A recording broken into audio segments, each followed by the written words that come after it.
Well, I got my heat gun here with the paintless dent repair stuff, and about the only thing I really got with this thing is a quality slide hammer, which is about all you need pretty much on anything. Now, it's so damn hot over here. What I do is I use the red paint sticks to paint the glue, excuse me, and I usually wait till the sun goes down a little more because it doesn't work that well if it's too hot. And what I decided to do with these is I made the center holes on these a little bit deeper just by hand with that drill bit, so they kind of hook in there. I'm almost thinking about drilling them almost through or halfway through so they hook in there better. The glue will actually hook behind that. And what I'm going to attempt to do is this right here, this dent and that dent. Actually I dropped the what do you call it on there, the vacuum cleaner. I was working on a roof and I dropped the vacuum cleaner on it, and just pounded it out by hand underneath there, which you can pretty much get, and I spray canned that, so it's gonna probably lift the paint off. But I'm waiting on some sandpaper for my board sander before I work on the rust, and I want to take care of this one, that little ding that's in the door, and I don't think it's going to take me that long to do the rust.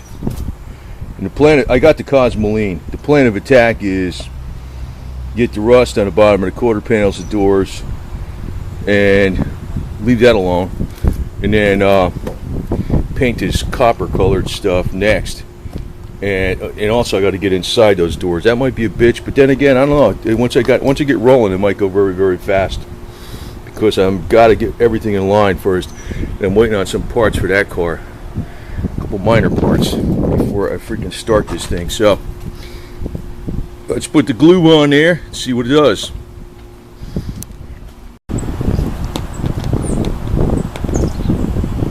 Anyway, I can put a nice dollop of glue on here.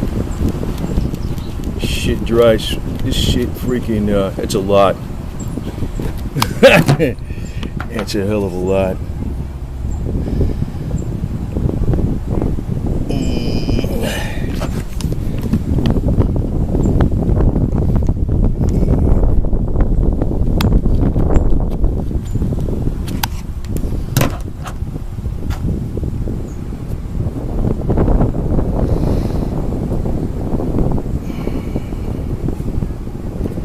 Let's sit there a few minutes, let's give it a shot.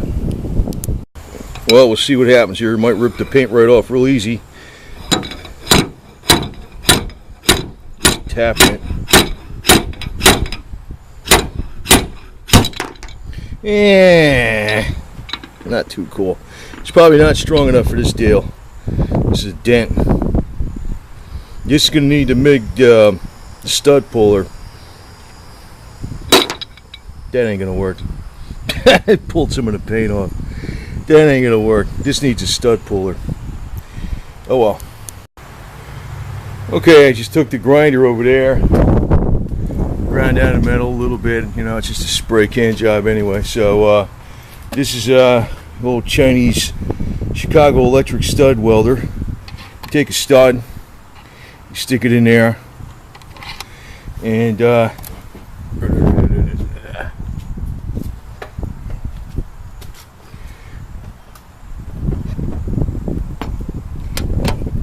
put it up here.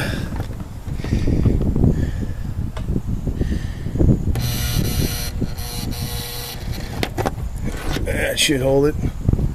Do a couple of those and we'll start pulling them out with the other dent puller that's designed for it, which is this puppy, which has a little locking wheel on it. Let's see if this holds. Pop, pop, pop. It's gonna work.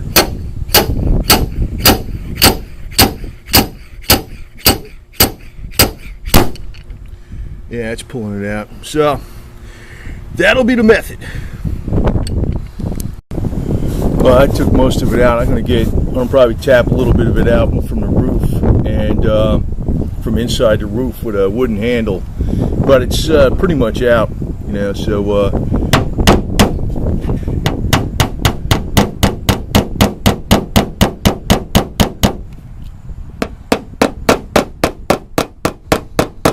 actually need to stick the punch on there and knock it down a little bit. But it's got a little high spot there, but that's, you know, I can get a wooden dowel from the inside, and I'm going to take care of that tomorrow.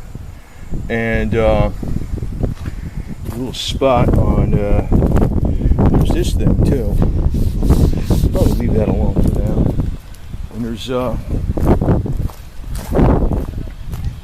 ding back here. We'll get this out of the slide welder. So, because I'm waiting for some sandpaper, just want to get going on something, and have these filled in. I'll just have them painted with the spray can, and I'll just take that off when I go to paint it later. So, I was curious if the glue gun was going to pull this out, but this is too heavy metal. So I got one more stud I put on here, and I've been tapping this down a little bit like that. There's a little bit of a dimple, but that should be all right. That should be all right. I could just fill that in. It's not going to be that thick. Hey, it can be as good as like pros, but good enough, man. Good enough. And this actually needs to go down a little bit right there.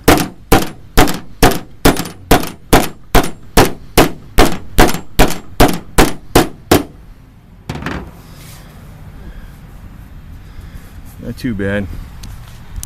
And that stud pulled it up more, so I'm just going to cut that off, tap down this little dimple with this and a hammer, and I'll fill it in. It's not going to be that much plastic on it. It'll be all right. And when I go over it with the board sander, it'll look like you can't tell. You know, the shit won't fall off, man. The plastic ain't going to fall off if it's ground up and clean. It ain't going to be on there that thick 16th inch or some shit. I'll be mudding that sucker up tomorrow. So anyway, I got the DA and the board sander. It'll look all right. So anyway, I get that one and that little ding on that side, and then I'm waiting for some freaking sandpaper. And then I got my Cosmoline in, and I'll show you what it is. And I decided to just get a few cans of it, because it's got this little wand on here too, and I can get back in behind stuff. And you know, the next step is I'm going to be taking care of that down here, and I got the 16 gauge. I'll do that first, but I want to spray up inside here with the wand, all inside of here, and all up and behind there. And then when I put the plate over it and weld it, say it's not welded perfect, I'm going to sandblast it. Say, you know, it's got some pinhole in it or something. I'm going to copper coat the steel on the back with the weld through primer, copper coat, and I'm going to sandblast it, the weld itself, grind it down and sandblast it, blow it out with air. Then I want to put like a real light skim coat of panel adhesive over it, just in case there's a little pinhole that water can get through. And you know, I want to make sure inside all of here gets rust proof good, inside the rockers and stuff. So I figure this stuff is a little bit lighter weight than that Rust Veto 344, and it should get in there better. It's the main thing, man, rust. I mean, it's not going to be perfect, but I just don't want no damn more rust. So I was curious to see if I can get it off with this glue, and I made those dimples in that, and those, you know, those tabs, those glue tabs, a little bit deeper. And you saw it actually pulled off the paint, because that's not OEM paint, that's freaking spray can paint. So it took a tiny coating of paint off it. So it might have worked a little bit better if that was OEM paint, but you notice you need to use, you know, a weld, actually a stud on there. So, and after these are done, you just got to soak these really good and get this crap off of here. It should come right off once they soak a little bit. Put them back in a plastic bag, and I use this stuff, 91% isopropyl alcohol, just plain old stuff. And by the way, these glue guns, they don't last forever. They burn up, so you might end up having to replace them. But that freaking tool, this actual slide hammer, that's like a really good hammer, is way better than those little popper things and all those other little squeeze handle things. This thing actually can do the job of anything. It's just that you might not have the room to get in there to get to some place maybe at some point in time. But I don't know. I mean, that thing, I think that's pretty much the only tool you really need. That right there. And you see these, this glue crap comes off the back of that after you let that soak in there. You know, it comes right off. This was just an experiment to see if that would pull that out. I was just kind of curious if I could make those strong enough to pull out a dent, and I guess they don't work. You know, it's not strong enough for that kind of shit. So, you know, like a dent like that, a big dent. But, you know, I kind of waited until late in the day because if it's too hot out, this glue, even this red glue, doesn't work that good. If it's like 95, 98 degrees out, so I waited later in the day. Could have had this whole damn thing done, actually.